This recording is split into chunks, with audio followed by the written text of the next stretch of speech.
हरिवरासनं स्वामी विश्वमोहनं हरिदधीश्वरम् आराध्य पादुकम् हरिविमर्दनं स्वामी नित्यनर्तनं हरिहरात्मजं स्वामी देवमाश्रये।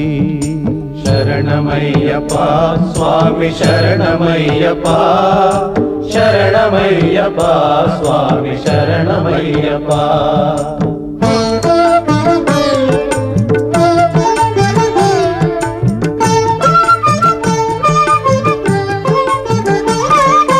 शरणकीर्तनं स्वामी शक्तमानसं भरणलोलुपं स्वामी नर्तनालसम् अरुणभासुरं स्वामी भूतनायकं हरिहरात्मजं स्वामी देवमाश्रये।